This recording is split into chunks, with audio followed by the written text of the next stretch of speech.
सभी देख रहे हैं स्पेशल एट 11। मैं हूं आपके साथ पूजा कविया। स्पेशल एट 11 में आज बात प्रदेश में फेल होती कानून व्यवस्था की करेंगे। किस तरह से बदमाश कानून को ताक पर रखकर आम आदमी पर कहर बरपा रहे हैं, कानून के रखवाले कुछ नहीं कर पा रहे हैं, यही सबसे बड़ा सवाल है।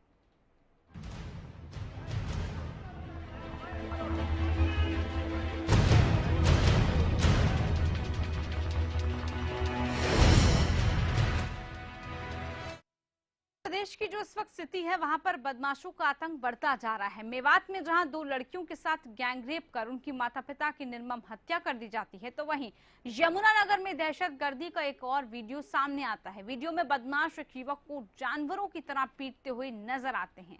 बेखौफ बदमाश वीडियो बनाकर यूट्यूब पर भी वायरल कर देते हैं। अब ये 2 तस्वीरें आप देखिए, गुंडाराज पार्ट 1 और गुंडाराज पार्ट 2। गुंडाराज हम इसलिए कह रहे हैं क्योंकि जिस बर्बरता के साथ इनको पीटा जा रहा है, इसे गुंडाराज नहीं, बदमाशों का आतंक नहीं तो और क्या नाम दे सकते हैं। दहशतगर्द में कोई खौफ नहीं है, कोई भी डर नहीं है। पहली तस्वीर भी यमुनानगर की है। यहाँ भी यही केस कुछ दिनों पहले सामने आया था, जहां पर शराब के ठेकेदारों ने आतंक मचा रखा था, एक शख्स को पीटते हुए नजर आ रहे हैं। जबकि जो दूसरी तस्वीर है, दोनों में सामान्यता यह है कि दूसरी तस्वीर में भी जो आपको बदमाश नजर आ रहे हैं, जो आपको आरोपी नजर आ रहे हैं, वो सेम है। यानी कि पहली तस्वीर और दूसरी तस्वीर में आरोपी तो सेम है, लेकिन जो शख्स है, जो पीड़ित है, वो अलग अलग हो गए। इसी तरह से वीडियो बनाते हैं, वीडियो बनाकर अपलोड करते हैं, उनको शर्मसार करने की कोशिश की जाती है। यूट्यूब पर इस वीडियो को डाला जाता है, उसके बाद उनको ब्लैकमेल तक किया जाता है। लेकिन सवाल ये कि आखिरकार जिस तरह की बर्बरता देखने को मिल रही है और जिस तरह से कानून इस वक्त नजर नहीं आ रहा, ना तो उनका डर है ना कोई खौफ। कोई सरेआम मार के चला जाता है, कोई सरेआम रेप कर देता है, तो कोई सरेआम इस तरह की गुंडागर्दी करता है। आज सवाल इसी पर उठाएंगे कि आखिरकार प्रदेश के हालात ऐसे क्यों बन चुके हैं। 2 तस्वीरें आपकी टेलीविजन स्क्रीन पर। दोनों तस्वीरों में आप देखिए किस तरह से लाठी डंडों के साथ पिटाई की जा रही है, लाठी डंडे बरसाए जा रहे हैं। जो बदमाश हैं वो काफी सारी संख्या में है, जबकि जो पीड़ित है वो एक ही है। काफी गिड़गिड़ा रहा है, लेकिन उसके बावजूद भी बदमाशों की क्रूरता कम नहीं हो रही।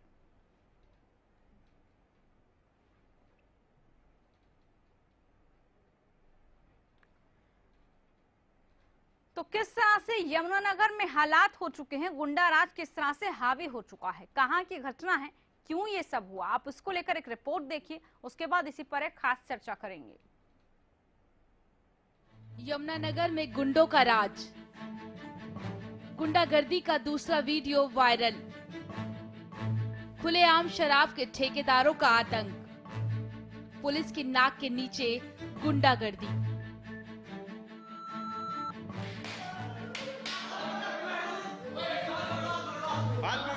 गुंडागर्दी, दहशतगर्दी और कानून को ठेंगा दिखाने वाली ये है वीडियो नंबर 1। इस वायरल हुए वीडियो को अभी 15 दिन भी मुश्किल से बीते हैं कि यमुनानगर की कानून व्यवस्था का ये दूसरा वीडियो भी वायरल हुआ। वीडियो में देखकर अंदाजा लगाया जा सकता है कि ये बदमाश कानून को खिलौना मानते हैं और पुलिस और कानून का उनमें कोई भी खौफ नहीं है। वीडियो में पीड़ित शख्स रहम की भीख मांग रहा है, लेकिन गुंडों की बर्बरता जारी है।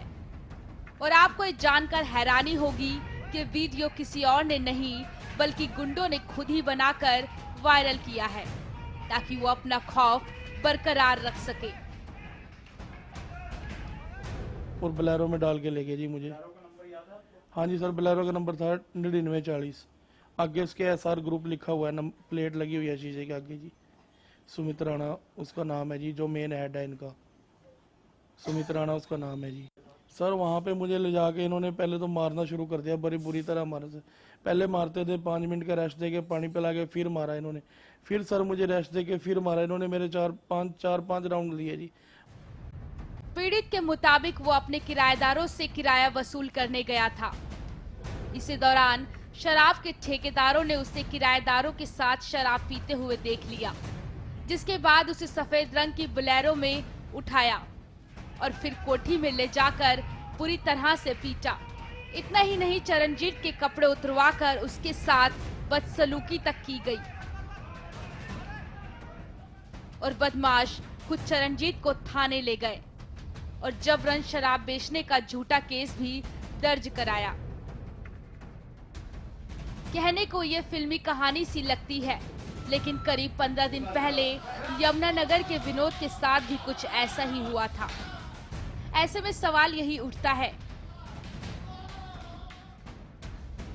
क्या गुंडों में कानून का डर नहीं रह गया?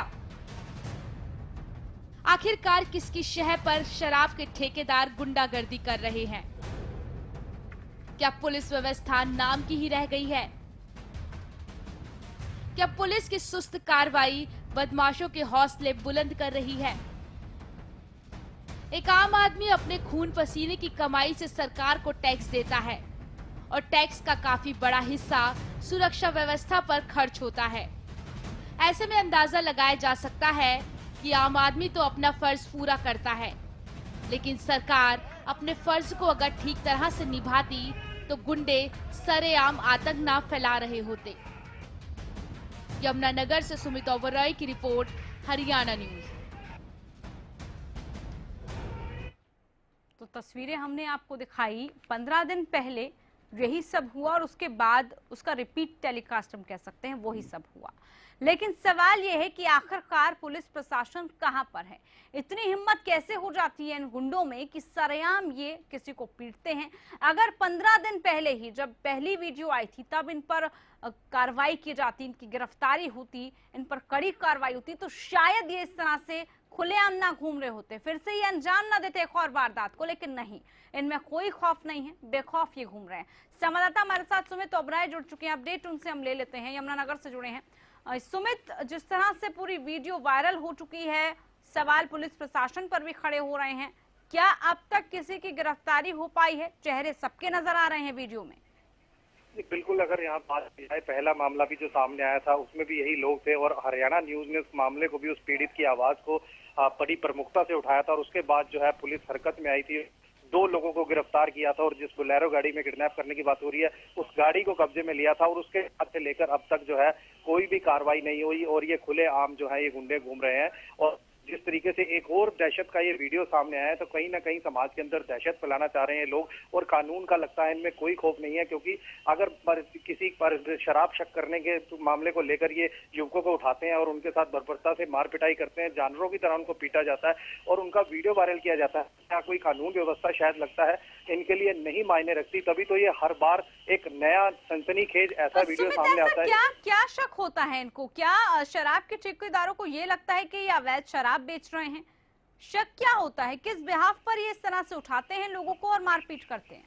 जी बिल्कुल, ये इनको यही शक होता है कि शायद ये लोग अवैध शराब बेच रहे हैं और जब पता लगता है कि वो लोग अवैध शराब उस समय नहीं बेचते तो युवक जहां पर भी होते हैं, जिस तरीके से ये अपने किराया लेने के लिए जो है वहां पर गया हुआ था दूसरे मकान के अंदर, वहां से इसको उठाकर जबरन पीटा गया और 5 घंटे तक इसके परिवार वालों को भी नहीं पता था कि ये कहाँ है। और सबसे बड़ी बात यह है कि पहले मामले में भी जिस तरीके से युवक को अगवा करके पीटा गया उसमें भी यही लोग थे और पुलिस के पास शिकायत दी गई और तब भी जो है केस दर्ज करवाया गया, इसमें भी झूठा केस दर्ज करवाया गया, लेकिन पुलिस ने बजाय इसकी बात सुनने के वहां से इसको भगा दिया। ये इतना डरा सहमा था, लेकिन जो है उस पीड़ित का वीडियो सामने आने के बाद और उस पीड़ित की आवाज जो हरियाणा न्यूज ने उठाई थी, तो इस पीड़ित को भी कुछ जो है इंसाफ तो जगी, इसको आस जगी, क्योंकि पहले भी केस हाईलाइट हुआ था, लेकिन उस आस का फायदा क्या जब तक पुलिस इस पर एक्शन ना ले सके। बहुत शुक्रिया सुमित आपका अपडेट देने के लिए।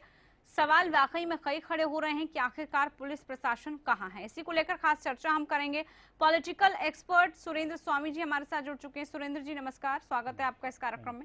पहला सवाल मेरा आपसे यही है, जिस तरह की तस्वीरें आपने भी देखी, क्या लगता है आपको, क्या डर, कोई खौफ सब खत्म हो चुका है? क्या गुंडे बदमाश अपना एक छत्र राज चला रहे हैं अब?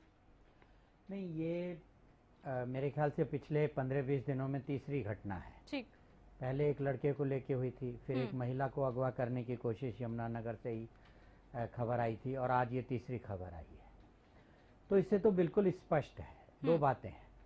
पहली बात तो ये कि संभवतः ये जांच का विषय है कि वहाँ पे जो शराब है वो पड़ोसी राज्यों में शायद सस्ती है और उसको लाके यहाँ बेचा जा रहा है, ऐसा शायद शक होगा शराब के ठेकेदार के को। और दूसरा ये है कि बजाय उस पर पुलिस कार्रवाई करे, पुलिस ने अपना ये काम गुंडों को आउटसोर्स कर दिया है। ठीक।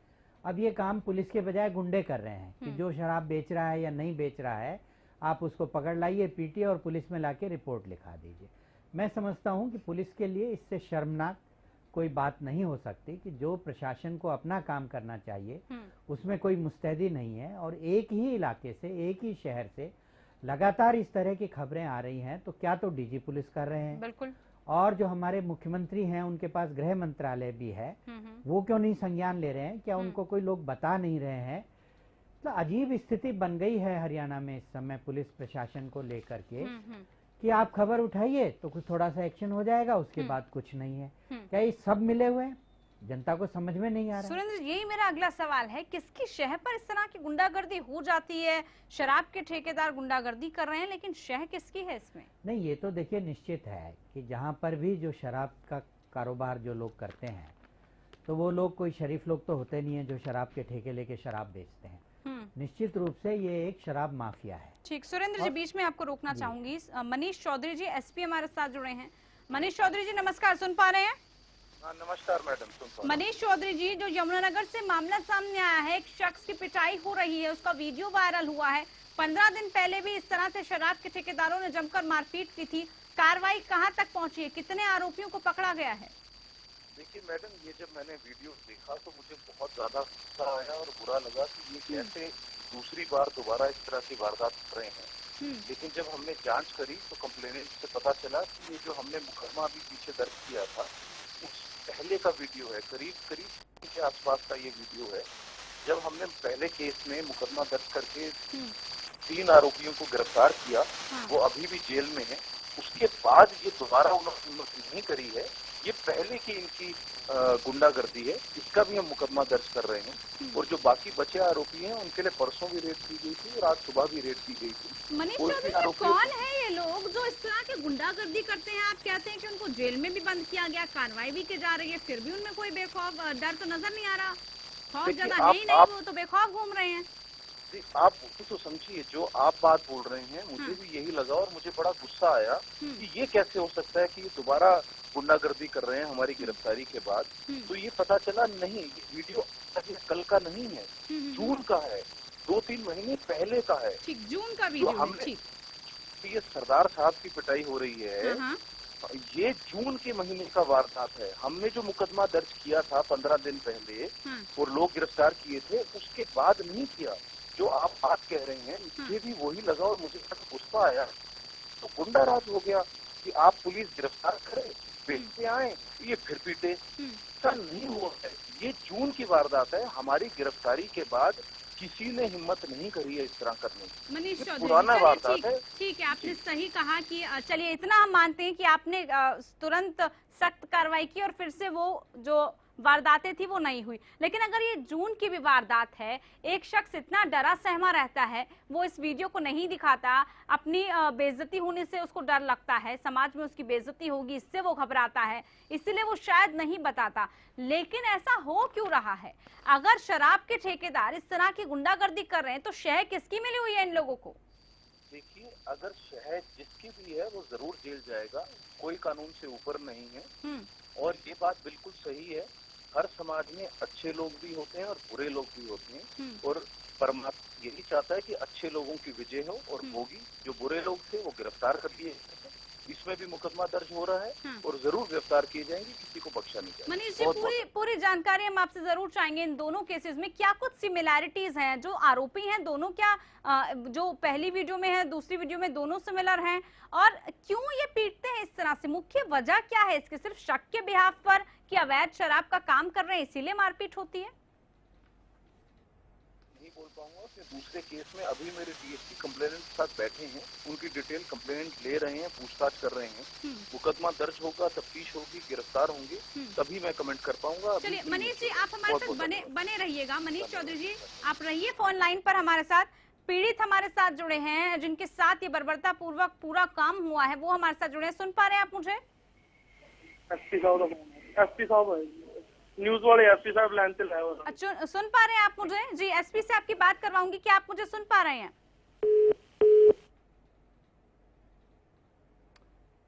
क्या आवाज मिल रही है? फोन डिस्कनेक्ट हो गया, शायद टेक्निकल कोई प्रॉब्लम थी। हालांकि हम यही चाहते थे कि उनकी बात हम सीधे तौर पर करवा सकें, क्यों उनके साथ हुआ ये और क्या मुख्य वजह रही। मनीष चौधरी जी, सुन पा रहे हैं आप मुझे? चलिए, मनीष चौधरी जी का भी फोन डिस्कनेक्ट हो गया। एसपी हमारे साथ जुड़े थे, बड़े संतोषजनक तरीके से आश्वासन उन्होंने दिया यहाँ पर अभी कुछ ही देर पहले का। हालांकि उन्होंने ये जरूर स्पष्ट कर दिया है जो वीडियो है वो जून की है, ये जो दोनों वीडियो हैं वो आसपास के समय की है। जो पहली 15 दिन पहले की वीडियो आई थी और जो आज जिसकी हम कल बात कर रहे थे वो वीडियो पुरानी है और इस वजह से मामला और गंभीर है। पुलिस कह रही है कि हमने कार्रवाई की और उस कार्रवाई के बाद उनको मौका नहीं दिया कि फिर से वो उस वारदात को अंजाम दे सके। लेकिन सवाल ये कि ऐसे बेखौफ ये बदमाश हो कैसे जाते हैं, इतना ज्यादा कहां से इनमें हिम्मत आ जाती है इतनी ज्यादा कि ये इस तरह से दहशतगर्दी कर सके। एक छोटे से ब्रेक पर हम जा रहे हैं, ब्रेक के बाद इसी को लेकर चर्चा करेंगे।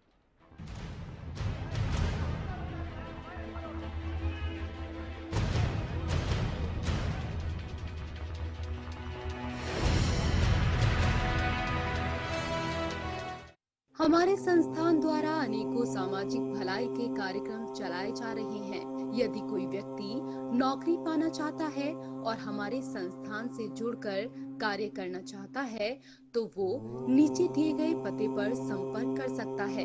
संस्थान द्वारा नियुक्त व्यक्ति को अपने शहर में रहकर ही कार्य करना होगा। संस्थान को हर शहर और गांव में मेहनती व्यक्ति की आवश्यकता है। मासिक न्यूनतम वेतन 15,000। हमारे संस्थान द्वारा जो भी नौकरी के लिए स्त्री और पुरुष अप्लाई करना चाहता है तो संपर्क करें। हमारा पता है A16 Prashant Vihar, outer ring road, 3rd floor, Tata showroom के ऊपर, दिल्ली 110085। हमारा फोन नंबर है 1130-301 और 8527991288। सिरसा में अब खत्म हुआ अंतर्राष्ट्रीय स्तर की शिक्षा का इंतजार। MDLR ग्रुप लेकर आए हैं MDK इंटरनेशनल स्कूल। हरियाणा के हरित क्षेत्र सिरसा में विश्व स्तरीय शिक्षा की खास पहचान। MDK international school Cambridge university London से जुड़े सिरसा के इस पहले रेसिडेंशियल कम डे बोर्डिंग स्कूल के डायरेक्टर हैं कैम्ब्रिज एग्जाम्स के आकलनकर्ता मिस्टर लॉरेंस फ्रे। विश्व स्तरीय शिक्षा के साथ MDK स्कूल में है एयर कंडीशन कैंपस और दूसरी आधुनिक जरूरी सुविधाएं, पुस्तकों से परिपूर्ण लाइब्रेरी और एक स्पेशियस कैफेटेरिया जिसमें बच्चों के लिए मिलेगा हेल्दी खाना। MDK इंटरनेशनल स्कूल की विश्व स्तरीय खेल एवं अन्य सुविधाएं आपके बच्चों का स्वास्थ्य एवं चहुमुखी विकास सुनिश्चित करती हैं। तारकेश्वरम धाम के नजदीक रानिया रोड सिरसा में। अधिक जानकारी के लिए संपर्क करें।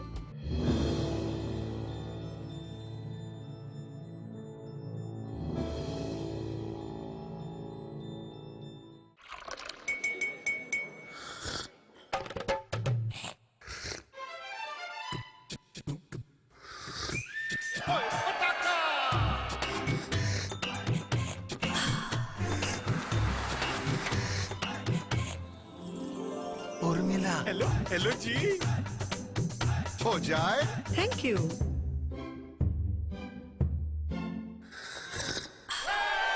पताका चाय। पताका चाय, गजब का स्वाद। दादा दादी का लक्ष्य हेल्दी लाइफ, मम्मी डैडी का लक्ष्य हैप्पी लाइफ, तन्नू मन्नू का लक्ष्य जीनियस लाइफ, लक्ष्य दे brain and body fit to fight, Lakshya pure ghee for whole life, Lakshya Lakshya लक्ष्य प्योर घी।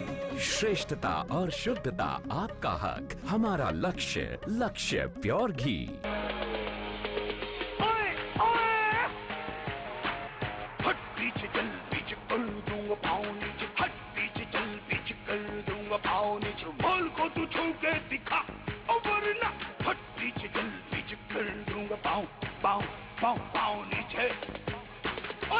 तेरी पकड़ूंगा हाथों से जकड़ूंगा, जाने नहीं दूंगा तुझे, ऐसा मैं रगड़ूंगा। हड्डी तेरी पकड़ूंगा, हाथों से जकड़ूंगा, जाने नहीं दूंगा तुझे, ऐसा मैं रगड़ूंगा। कुछ न करना रे, दूर मुझसे रहना रे, फिर न कहना कर धोबी जैसे धो दिया। ओए ओए हट पीछे चल, पीछे कर दूंगा पाँव नीचे, हट पीछे चल, पीछे कर दूंगा पाँव नीचे। रुमाल को तू छू के दिखा और वरना हट पीछे चल, पीछे कर दूंगा पाँव पाँव पाँव पाँव नीचे।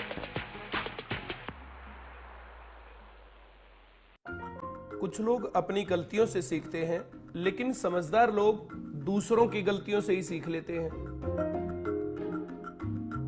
बेरोजगारों ने आखिर क्या गलती की? इन गलतियों से आप बचें। सिर्फ डिग्री नहीं, सरकारी नौकरी पाएं। There is no secret to success. It is a result of preparation, hard work and learning from failure. कैसे पाएं सरकारी नौकरी? हर रोज दोपहर 2:30 बजे।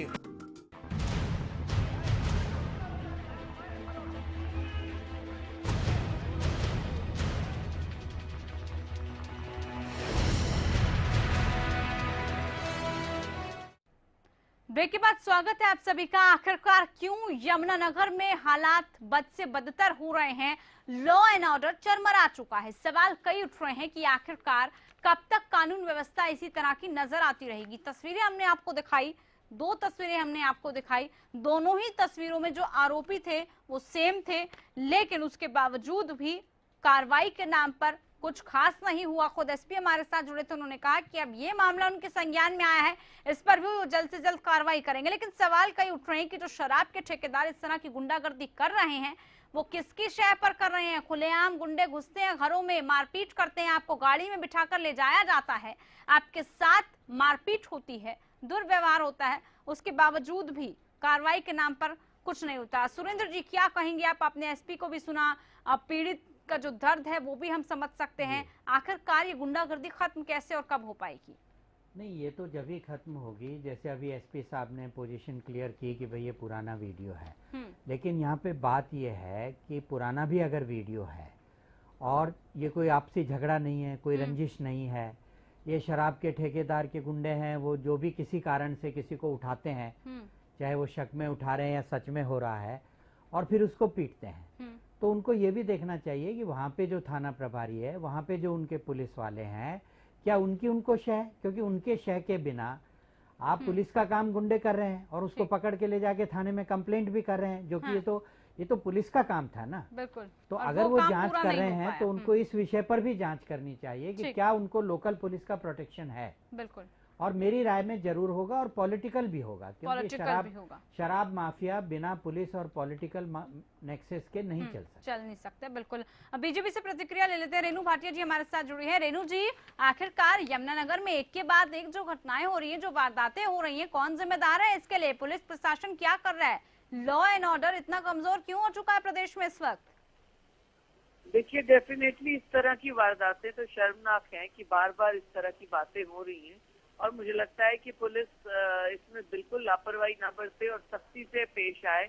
जो भी इस तरह के कारनामे कर रहे हैं पब्लिक में, रेणु जी, सख्ती से पुलिस पेश आएगी जब सरकार सख्ती दिखाएगी, जब आप लोगों की तरफ से ऊपर से सख्ती दिखाई जाएगी, प्रेशराइज किया जाएगा, तभी सख्ती भी होगी। सब कह देने से कार्रवाई होगी या आश्वासन दे देने से वाकई में जो मौके पर वारदातें हो रही है वो खत्म नहीं हो पाएगी। बहरहाल बहुत शुक्रिया आपका, आप हमारे साथ जुड़े।